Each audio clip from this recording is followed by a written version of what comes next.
हरिभूषण जी को सबसे पहले तो उनके अपने वक्तव्य पर ध्यान देना चाहिए। मूस चाहे जिस मूस को कहते हैं कि मूस मुठैहन लोहा हुई हैं, तो वह मूस चाहेगा तो इस धरती को पताल में घुसा देगा। इसलिए आज तीसरा विकल्प के रूप में हमारा जन सुराज आया है, इसलिए सारा मुस्लिम समाज हमारे जन सुराज में आ रहे हैं। तो जो चोर के माथ में तिनका होता है, चोर ही किसी दूसरे को चोर कह सकता है, इंसान कभी किसी दूसरे को चोर नहीं कहेगा। लेकिन इस राजद में उस वैसे यादवों को भी मान सम्मान नहीं मिल रहा है। यहाँ तो वंशवाद की बात हो रही है। विधायक बने तो हम, मंत्री बने तो हम, माने सब कुछ, पतोहू से लेके बीवी से लेके बेटा बेटी से लेके जो भी पद हो हमें हो। तो इतिहास है, कुछ भी हो तो उनको अपना चाहिए। और उनका कार्यकर्ता वही कार्यकर्ता बोलता है जो बधुआ मजदूर के तौर पर कार्य करता है। हम गरीब तबका के लोग, वंचित समाज के लोग, हर लोग जान चुके हैं कि सियरा उहे बा पहुंच रंगौले बा। नमस्कार, मैं प्रशांत और आप देख रहे हैं द एचडी न्यूज। देखिए, जनसुराज अब 2025 के विधानसभा चुनाव के कमर कसते कसते अचानक से रुख बदली है। प्रशांत किशोर के बयानात को अगर आप ध्यान देंगे तो प्रशांत किशोर अब उपचुनाव में भी जोर आजमाइश के फिराक में है।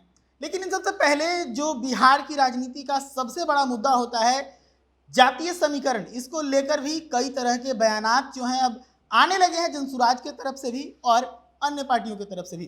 पिछली दफा प्रशांत किशोर ने यह दावा किया था कि जो फॉरवर्ड्स हैं और कुछ जो बैकवर्ड्स बीजेपी के साथ हैं वो अब नए उम्मीद के साथ जनसुराज के साथ जुड़ने लगे हैं। इस पर बीजेपी के विधायक हरिभूषण ठाकुर बचौल ने बड़ा उटपटांग सा बयान देते हुए कहा है कि मूस मुठैहन लोड़ाओ, यानी कि वो कहने का प्रयास कर रहे थे कि कितना भी कोशिश करें प्रशांत जी आगे नहीं बढ़ेंगे। इस मुद्दे पर बातचीत करने के लिए हमारे साथ छपरा के जिला अध्यक्ष हैं रामपुकार मेहता जी। इनसे बातचीत करेंगे और समझेंगे कि जिस प्रकार से कहा है हरिभूषण ठाकुर ने कि मूस मुठैहन लोढ़ा, यानी कि बहुत ज़्यादा बढ़ नहीं पाइएगा, आप लोग क्या जवाब दीजिएगा उनको? हरिभूषण जी को सबसे पहले तो उनके अपने वक्तव्य पर ध्यान देना चाहिए। वह एक नेता के रूप में हैं और दूसरे को हेह भाव से देखना। मूस चाहे जिस मूस को कहते हैं कि मूस मुठैहन लोहा हुई हैं, तो वह मूस चाहेगा तो इस धरती को पताल में घुसा देगा। उस मूस को अंदाजा ही नहीं है उस नेता को कि मूस क्या चीज होता है।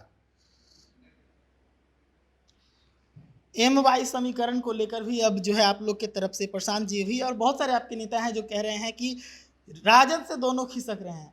इसको लेकर एक बड़ा सम्मेलन भी हुआ मुसलमानों का।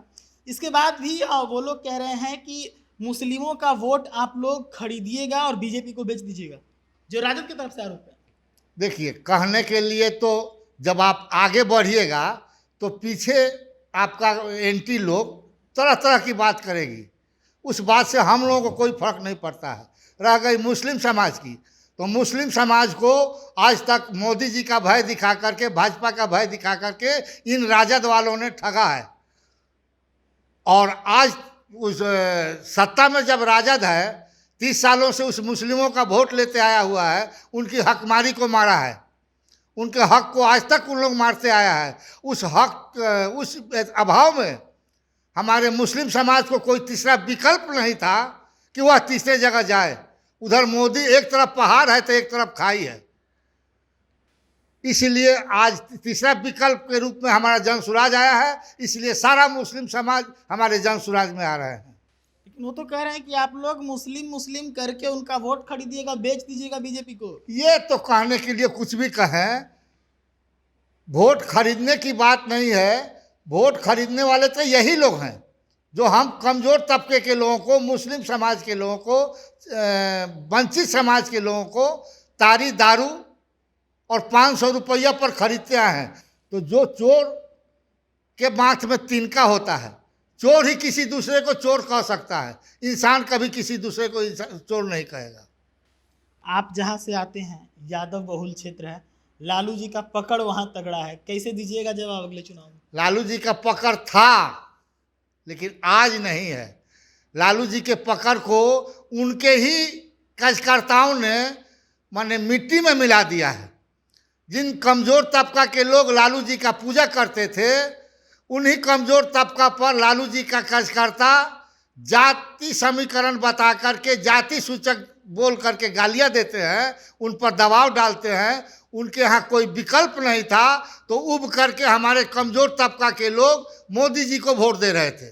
लेकिन आज तीसरा विकल्प के रूप में हमारा जनसुराज आ गया है, इसलिए हम सभी कमज़ोर तबका के लोग, वंचित समाज के लोग और जितने भी कौम के लोग हैं, वो सभी कौम में जो गरीब तबका के लोग हैं, वंचित हैं, शोषित पीड़ित हैं, वो सब लोग हमारे जनसुराज में आ रहे हैं।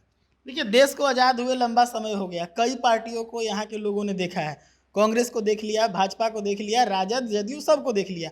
आखिर ऐसा क्या है नया आप में कि जो यादव लोग को जो अट्रैक्ट कर रहे हैं आप लोग, ऐसा क्या है कि यादव आपके पास आए? यादव, हर यादव गलत नहीं है, यादव में भी अच्छे लोग हैं, उनको मान सम्मान चाहिए। लेकिन इस राजद में उस वैसे यादवों को भी मान सम्मान नहीं मिल रहा है। यहाँ तो वंशवाद की बात हो रही है, विधायक बने तो हम, मंत्री बने तो हम, माने सब कुछ, पतोहू से लेके, बीवी से लेके, बेटा बेटी से लेके, जो भी पद हो हमें हो, किसी दूसरे यादव को नहीं। यही कारण है कि आज पप्पू जी जैसे लोगों को साइड बिगा जा रहा है। पप्पू जी क्या यादव नहीं है? तो यादव में एक से एक विद्वान लोग हैं और समझदार लोग हैं, अच्छे लोग हैं। जो लोग अच्छे हैं वह बूझ रहे हैं कि तीसरा विकल्प के रूप में हमारा जनसुराज आ गया है, इसलिए यादव समाज भी हमारे जनसुराज में आ रहा है। लेकिन राजद की तरफ से दावा किया जाता है कि उनके कार्यकर्ता ही चाहते हैं कि तेजस्वी मुख्यमंत्री बने, उनके कार्यकर्ता ही चाहते हैं कि राबड़ी नेता प्रतिपक्ष बने विधान परिषद में। ये तो इतिहास है, कुछ भी हो तो उनको अपना चाहिए, और उनका कार्यकर्ता वही कार्यकर्ता बोलता है जो बधुआ मजदूर के तौर पर कार्य करता है। एक और चीज, एक नया पहचान बना दिए थे यादवों का लालू जी, हरा गमछा का मुरट्ठा। लेकिन अब जब तेजस्वी निकलेंगे एक बार फिर से यात्रा पर, तो मुरट्ठा बांधने पर रोक लगा। इसको कैसे देखते हैं? मुरट्ठा नहीं बांधना है, आदेश जारी हो गया है। किन के तरफ से? राजद के तरफ से ही, कि राजद के कार्यकर्ता मुरट्ठा नहीं बांधेंगे। देखिए, वह मुरेठा बांधे, अन्यथा बिना मुरेठा का चले, उनकी पहचान समाज में बन चुकी है। हम गरीब तबका के लोग, वंचित समाज के लोग, हर लोग जान चुके हैं कि सियरा उहे बा, पोंछ रंगौले बा। लेकिन वो तो कहते हैं कि मुरट्ठा बांध के जो हमारे विरोधी घुसते थे, चलते रोक दिए हैं। अरे मुरेठा बांधने वाला दूसरा किसी में कोई में दम नहीं है, दम है तो एक राजद वाले में है। और हमारा नौजवान को सबसे बड़ी हिम्मत मिली है इस जनसुराज से कि जब जिस दिन हमारा जनसुराज की सरकार बनेगी, हमारे नौजवानों का पलायन बंद हो जाएगा। जितने भी हमारे नौजवान बाहर जाकर के 10 से 15 हज़ार का रोजी रोजगार चला रहे हैं, उन सभी नौजवानों को बिहार में बुला करके उनको 10 से 20 हज़ार का यहाँ विधि रोजगार का व्यवस्था किया जाएगा।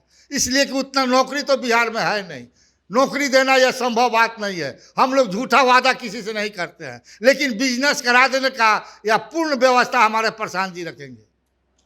चलिए, तो युवाओं को लेकर लगातार प्रशांत किशोर भी कहते रहते हैं कि युवाओं का भविष्य सबसे पहले सुधारा जाएगा बिहार में, चाहे रोजगार का मामला हो या शिक्षा का।